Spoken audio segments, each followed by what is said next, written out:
Você está no canal Eu Estudo a Lição com o pastor Samuel Camilo Júnior. Hoje é quinta-feira, dia 14 de maio, e o tema que estudaremos na nossa lição será Livros e sua mensagem. Nós precisamos compreender que as maiores unidades das Escrituras são chamados livros, são os livros da Bíblia. Existem 66 livros escritos por cerca de 40 autores, num período de mais ou menos 1.500 anos, em 3 continentes diferentes. Portanto, os livros bíblicos eles foram escritos com diferentes propósitos, em diferentes contextos, para diferentes públicos, em momentos completamente diferentes. Portanto, a gente precisa levar isso em consideração quando a gente vai estudar uma mensagem que se encontra num livro. Por exemplo, alguns serviram como simplesmente mensagens proféticas, como os livros de Isaías, Jeremias, Amós, Oséias, entre outros. Outros, por sua vez, foram compilações, como os Salmos, por exemplo, no Antigo Testamento, que foram uma compilação de uma série de cânticos, de hinos. Os Salmos são hinos, e que foram colocados em 4 livros diferentes. Então, depois, tudo foi agrupado num só. Se tem um livro que a gente pode dizer que foi compilação, foi o livro dos Salmos. Os Provérbios, a mesma coisa. Provérbios escritos por Salomão, por Davi, entre outros. Vários provérbios foram escritos e foram todos agrupados num só livro. Existem livros históricos, como, por exemplo, 1ª e 2ª Reis, que a tradição vai mencionar que foi escrito por ninguém menos do que o próprio Jeremias, tentando mostrar como é que a história sagrada foi construída num contexto de quebra de aliança. Esse é o propósito. O Jeremias foi o último dos profetas a escrever antes que o cativeiro da Babilônia acontecia, então ele vai escrever com um propósito. Os 1ª e 2ª Crônicas, por exemplo, já foi escrito provavelmente por Esdras e talvez por alguns dos escribas que o ajudaram no pós-exílio. E a ideia é mostrar que, apesar do povo ter se afastado de Deus, Deus tem uma aliança com o seu povo. Então as ênfases dos livros são completamente diferentes. Existem as cartas, por exemplo, que foram escritas às diversas igrejas, cartas que foram escritas por Paulo, por João, por Pedro, Judas, entre outros. E cada uma dessas cartas foi escrita com um propósito específico, para um público específico, com problemas específicos que eles estavam enfrentando. Então, quando tudo isso é compreendido, nós temos a possibilidade de compreender muito melhor a mensagem do livro. Essa é a razão pela qual, ao buscarmos entender o significado e a mensagem de um livro, nós precisamos entender a autoria do livro, quem foi que escreveu. Às vezes, só de saber a história do autor, você já compreende muito a respeito do que ele escreveu. O contexto no qual ele foi escrito, qual foi o problema, qual era a circunstância, qual era o objetivo pelo qual o livro foi escrito, o que as pessoas estavam vivendo naquele mesmo tempo. São atribuídos, por exemplo, a autores a muitos livros da Bíblia. Tem outros que a gente não sabe quem foi que escreveu ao certo, mas a maior parte deles nós sabemos. Por exemplo, os 5 primeiros livros da Bíblia, do Antigo Testamento, são identificados como tendo sido escritos por Moisés. Você vai encontrar referências muito grandes sobre isso. Por exemplo, Josué 8, verso 31 e 32, 1ª Reis 2, verso 3, 2ª Reis 14, 6, 2ª Reis capítulo 21, verso 8, Esdras 6, 18, Neemias 13, verso 1, Daniel 9, versos 11 a 13, Malaquias 4, 4, todos esses vão mencionar que foi Moisés que escreveu. Isso acabou sendo confirmado pelo próprio Cristo Jesus. Marcos capítulo 12, verso 26, João capítulo 5, verso 46 e 47, João 7, verso 19.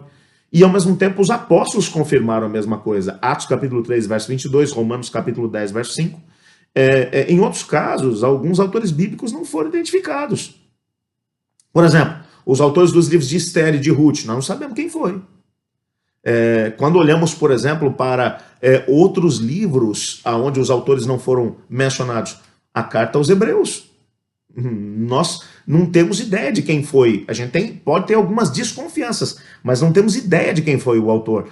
Aí o assunto pode ficar um pouco mais complicado, mas entendendo, por exemplo, o contexto da carta, a gente já tem mais facilidade de poder entender.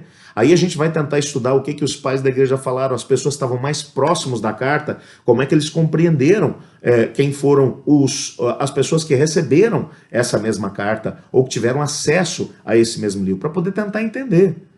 Por exemplo, O nosso guia de estudos hoje vai trazer para a gente um meio de poder entender, por exemplo, os livros que Moisés escreveu. Êxodo, Levítico, Deuteronômio foram escritos por Moisés depois do Êxodo.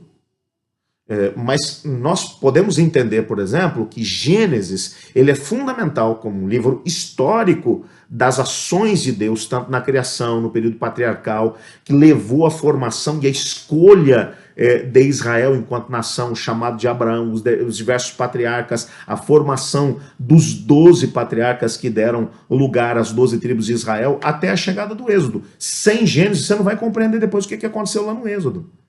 Então, você precisa analisar Êxodo, Levítico, Número, Deuteronômio, tendo como base o livro de Gênesis. Gênesis é fundamental para isso. E, se me permite, há um texto que vai aparecer aqui no nosso guia de estudos hoje, do livro Patriarcas e Profetas, na página 251, que eu achei fantástico, mencionando exatamente isso. Olha o que a gente descobre a respeito do livro. Enquanto os anos se passavam, e ele, está falando de Moisés, e ele vagava com os rebanhos nos lugares isolados, refletindo sobre a opressão sofrida por seu povo, relembrava a maneira pela qual Deus havia lidado com seus antepassados e as promessas que eram a herança da nação escolhida. E as suas orações por Israel subiam ao céu de dia e de noite. Anjos celestiais derramavam luz ao redor dele. Ali, sob a inspiração do Espírito Santo, ele escreveu o livro de Gênesis. Olha, quando você vai analisar, por exemplo, essa informação, e você descobre que Moisés estava escrevendo enquanto estava naqueles 40 anos, lá na península do Sinai, apacentando os rebanhos do seu sogro, enquanto orava por Israel enquanto nação, enquanto relembrava aquilo que ele tinha ouvido por parte dos seus pais, com certeza, a respeito daquilo que era a revelação do Deus Criador do céu e da terra, de como a humanidade havia se rebelado contra Deus e que Deus, depois do dilúvio, havia percebido que se ele não fizesse alguma coisa, a humanidade ia se perder toda. Ele vai lá, escolhe Abraão, começa a se revelar a ele, e dali surge a nação.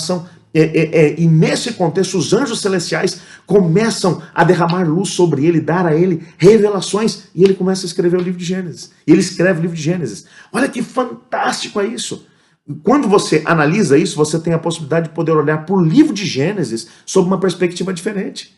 No livro de Gênesis, por exemplo, nós somos informados não apenas sobre as nossas origens, mas sobre o plano da salvação, sobre o meio pelo qual Deus redimirá a humanidade caída. Ali já fala sobre a vinda de Jesus Cristo. E esse plano se tornou ainda muito mais claro com a aliança que Deus fez com Abraão, a qual envolvia sua promessa de estabelecer por meio dele uma grande nação.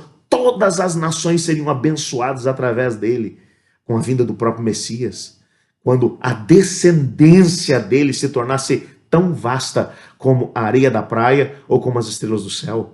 Quando você analisa tudo isso, você compreende muito mais a respeito de um livro. E aí você tem a possibilidade de poder entender o versículo que está ali dentro.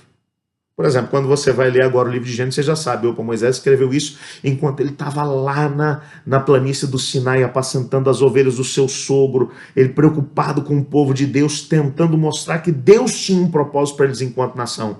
Aí quando você vai ler a história dos patriarcas que ele está mencionando, você já entende, Moisés estava escrevendo, tentando mostrar para o povo dele que eles eram da origem do Abraão, que Deus chamou Abraão, que Deus fez promessas ao Abraão, e que essa promessa iria fazer com que o povo de Deus pudesse ser completamente libertado lá da escravidão do Egito, que eles não precisavam ter medo de absolutamente nada.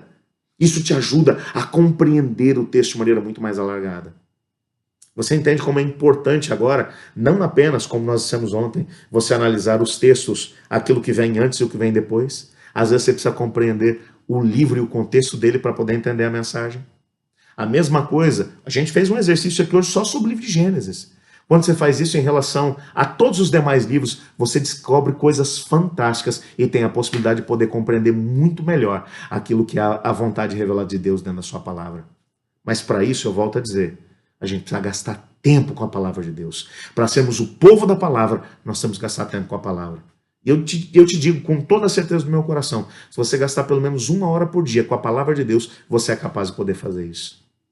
Vamos orar pedindo a Deus para que nos dê coragem para podermos fazer isso e compreendermos aquilo que Ele quer revelar através dos livros da Bíblia. Obrigado, Pai, por Tua palavra. Obrigado porque o Senhor escolheu homens fantásticos que falaram movidos pelo Espírito Santo.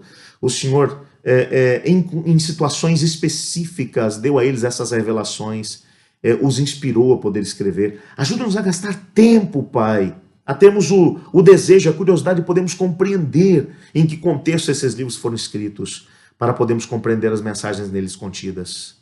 Nós oramos em nome de Jesus. Amém. Eu estudo a lição. E você?